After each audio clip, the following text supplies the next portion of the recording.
जय हिंद। तो रीनीट होने वाला है। एनटीए ने क्या किया, 3 मई को जो अपना एग्जाम हुआ था नीट का, वो कैंसिल कर दिया, रद्द कर दिया गया है। मानना यह है कि पेपर क्या हुआ था, लीक हो गया था। अब सोचो, बोलते ना, एक बार अपने दोस्त पे भरोसा कर लेना, एक बार दुश्मन पे भी भरोसा कर लेना, एक बार अपनी गर्लफ्रेंड के ऊपर भी भरोसा कर लेना अगर वो बोलती है। लेकिन एक बार काटे हुए अगर तुमको सांप का आके भी काट लेता है, उसके ऊपर भी भरोसा कर लेना, लेकिन इसके ऊपर मत करना, ठीक है। इसके ऊपर, खास करके इसके ऊपर, अगर ये बोलती है पेपर इजी होगा, तो समझना पेपर हार्ड होने वाला है। अब बोलती है हम हाई सिक्योरिटी रखने वाले, एकदम सिक्योरिटी, कोई गुंजाइश ही नहीं है पेपर लीक होने की, तो याद रखना उस दिन पेपर लीक होगा। यहाँ तक समझ गए, ये एकदम खास है, एकदम एकदम अच्छा स्पेशल। यहाँ पे एनटीए होता है, इसको बोलते हैं नेवर ट्रस्ट एजेंसी, समझ गए। इनका जितना शुक्रिया अदा करोगे उतना कम है। और बहुत सारे बच्चे, दिक्कत ये है ना, दिक्कत इसमें नहीं है, यहाँ पे दिक्कत ये है एजुकेशन सिस्टम की अपने। यहाँ पे हर नागरिक आवाज उठा नहीं पाता, और आवाज उठाएगा तो उसको दबा दिया जाता है कि भैया यहाँ पे ये क्या प्रॉब्लम हो रही है, कौन मतलब तुम्हारा सपोर्ट कौन, और सपोर्ट इसमें कोई करने वाला है नहीं। अब देखो, जितना भी हम सोशल मीडिया पे वीडियो बना ले, वीडियो देखोगे, यही सब होगा, कुछ फायदा है नहीं। यहाँ पे 3 मई को क्या हुआ, सारे बच्चे लोग ने 3 मई को एग्जाम दिया था। अब 3 मई को जब एग्जाम दिए थे, वहां पे 3 मई को एग्जाम देके घर पे आए, बाद में पता चल रहा है 2 दिन बाद कि पेपर लीक हो गया। अब सब, अब हमने भी सोशल मीडिया पे देखा था कि हमको लगा कि वो मजाक चल रहा है, मतलब बहुत सारे टेलीग्राम चैनल उसके अंदर, जब हम लोग ने सोशल मीडिया पर रील देखा था, तो उसमें ऐसा स्क्रॉल करते करते 2-4 मैंने वीडियो देखे, हमको लगा कोई मजाक कर रहा है, कोई प्राइवेट माफिया करके आया था, हमको लगा कोई मजाक कर रहा है, मस्ती कर रहा है। बाद में जब 3-4 दिन इसका सख्त कार्रवाई हुआ, तब जाके पता चला कि ये सीरियस हुआ है, ये सीरियस केस है, इसमें कोई झूठा केस नहीं है, ये समझो ये सीरियस था, ठीक है। अब इसमें क्या हुआ, सीरियस केस था, जब इसके यहाँ पे एनटीए वाले ने ऐलान कर दिया, 12 तारीख को एनटीए ने नोटिस, सुबह क्या 12 तारीख को एनटीए ने नोटिस भेजा कि जो 3 मई को आपने पेपर दिया वो कैंसिल कर दिया गया है, अब वापस रीनीट होगा आपका, समझो। सोचो, रीनीट होने वाला है, रीनीट। अब वो गुंजाइश दे रहा है कि रीनीट। अब ये सोचो, वो बच्चे लोग को क्या बोलता है कि आप ट्रांसपेरेंट वाटर बॉटल लेके जाओ, ठीक है, ट्रांसपेरेंट, जो मतलब आमने सामने देखता हो, ट्रांसपेरेंट वाटर बॉटल लेके जाओ, ये सब लेके जाओ, झमेला। सोचो, जो लड़के किसी किसी का, जैसा कि ये हमारे हाथ में जो कलावा है, कलावा काट दिया, किसी के पास जेब है, जेब काट दिया, किसी किसी लड़की ने तुलसी माला पहन के आया, समझो उनको, उनका बरोबर कर लिया, उनका समझो अपने रिलेटेड धर्म से प्रति पहन गया है, उनका बरोबर। लेकिन खुद का दिमाग तो होना चाहिए ना, इतने बड़े एजेंसी, पढ़े लिखे तो हो, ऐसा नहीं अनपढ़ गवार हो, एकदम गए गुजरे हो, नहीं, लेकिन हरकतें एकदम वो बच्चे से भी गिर कर रहे हैं एकदम। छोड़ो वो सब बातें, क्या ही करेंगे। अभी 3 मई को इन लोगों ने क्या बोला है, 3 मई को पेपर रद्द हुआ, 3 मई को। यहाँ पे देखो, जो मई का महीना है, ये सीयूईटी एग्जाम होता है, ये पूरा बुक्ड है 3 मई को पूरा, तो यहाँ पे एग्जाम होने का बहुत कम संभावना है। 3 मई में ये पूरा मई महीने का एग्जाम नहीं होने वाला है। अब देखो, जो आफ्टर जून, मतलब जो जून का महीना है 22 जून, यहाँ पे भी क्या है, शेड्यूल बुक है, किसका, ये यूजीसी का, नेट का। यहाँ पे नेट एग्जाम होता है, इसका भी क्या है, शेड्यूल बुक है। अब बचता है अपना जून जुलाई, आपका मई खत्म हुआ, जून का महीना बचता है, तो जुलाई का जो फर्स्ट वीक है, जुलाई समझ लो, वहां पे जुलाई होने वाला ही नहीं है। अब मई का जो महीना बच रहा है, तो मई मई के 14 तारीख को या 21 जून को, यहाँ सबसे ज्यादा चांस है, 14 तारीख को चांस है, और यहाँ पे 21 तारीख को सबसे ज्यादा चांस है, समझ गए। और जुलाई महीना छोड़ दो, जुलाई महीने का बहुत कम चांस है, वहां पे बहुत ज्यादा दिन चले जाते। अगर जुलाई में भी रखते हैं तो फिर काउंसलिंग के लिए दिक्कत होगी, फिर जितने भी एडमिशन प्रोसेस होगा वो लेट हो जाएगा, इसकी वजह से जून के ही अंदर 14 या 21 से यहाँ पे रीनीट होने का चांस है। अब एनटी वाले क्या बोलता है कि एनटी वाला ये बोल रहा है कि जो आपने पैसा भरा है वो पैसा लौटा देंगे, रजिस्ट्रेशन जो आपने एप्लीकेशन बना के रखा है वही रहेगा, बाकी जो जैसा करके रखे हो वैसे ही रहेगा, सिर्फ हम आपको सेंटर दे देंगे, सेंटर प्रोवाइड करते हैं, एडमिट कार्ड आपका आ जाएगा, हम जो पैसा लिया आपको वापस से वही पैसा लेके पौवा पी के मर जाओ तुम लोग। सुनो यहाँ पे, अब देखो सुप्रीम कोर्ट का कहना क्या है, अगर यहाँ पे अगर बच्चे लोग बैठे हैं, तो यहाँ पे क्या होना चाहिए, उनको 30 दिन का टाइम मिलना चाहिए पढ़ने के लिए। तो 30 दिन का क्या होना है, टाइम मिले और वहां पे पढ़ाई करें, तो 30 दिन का क्या होगा, यहाँ पे उनको टाइम दिया जाता है। फिर यहाँ पे पेपर लेवल का अगर अनुमान करेंगे, तो पेपर लेवल बहुत हार्ड आने वाला है, बहुत मुश्किल। जब नीट का पेपर हम भी देखे थे, बायोलॉजी का सेक्शन था वो इजी था, मतलब इजी मतलब मॉडरेट था, ज्यादा हार्ड नहीं, ज्यादा डिफिकल्ट नहीं था, वो इजी था, बहुत सारे बच्चे लोगों ने स्कोर किया।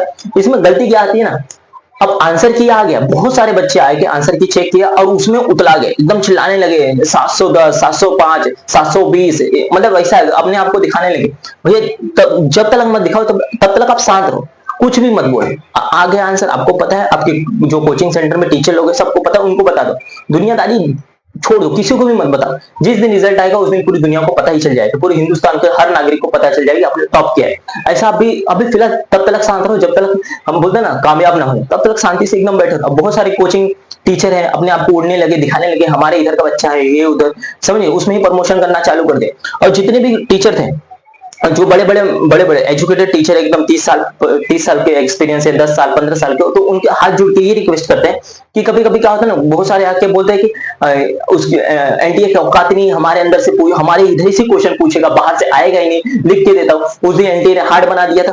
तो बच्चे लोग को आप इतना ही करो कि अब जितना हम पढ़ा रहे उतना पढ़ के जाओ, और जितना हमसे होगा हम एक्स्ट्रा कराने की कोशिश करेंगे, जितना एक्स्ट्रा होगा उतना करा देंगे, एक्स्ट्रा पीवाईक्यू करा देंगे। जितना भी डिफिकल्टीज आपके अंदर आ रही है, जितना भी डिफिकल्टीज लेवल होगा पेपर का, कुछ भी होगा, हम टीचिंग मतलब ऑफलाइन भी करा देंगे, ऑनलाइन जितना होगा, जितना भी आपका जरूरत होगा हम पूरा कर देंगे।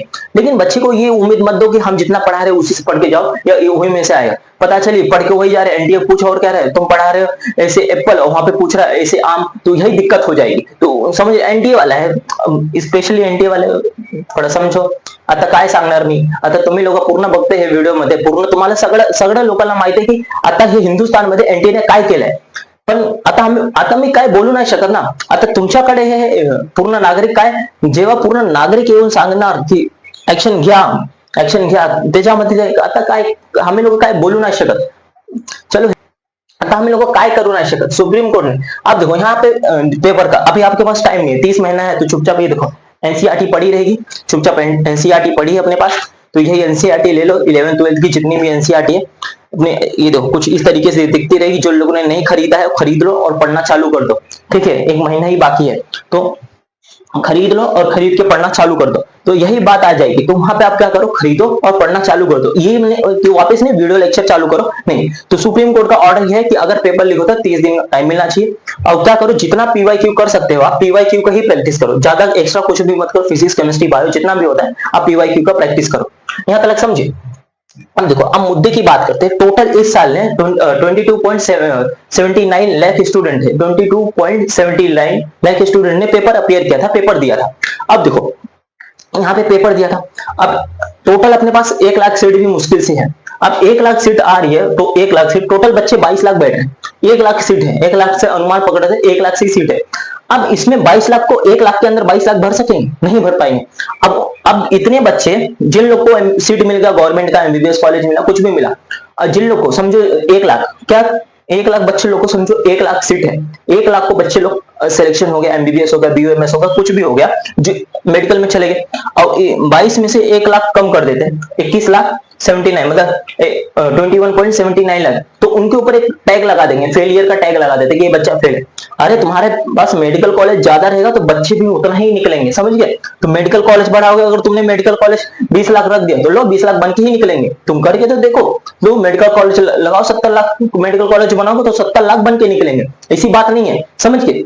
यही तो यहाँ पे दिक्कत क्या है, यहाँ पे गवर्नमेंट और प्राइवेट मेडिकल कॉलेज की बात करते हैं। ये जो गवर्नमेंट कॉलेज है ना, तो यहाँ पे गवर्नमेंट कॉलेज की फीस बहुत कम है, बोले तो बहुत कम है, इतना कम है आप सोच नहीं सकते।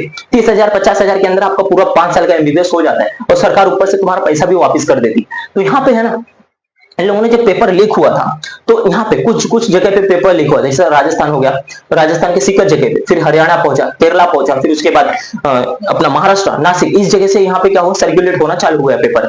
जब यहाँ पे क्या सोचा, कुछ जगह पे पेपर कितना में बेच दिया, 20 लाख 25 लाख।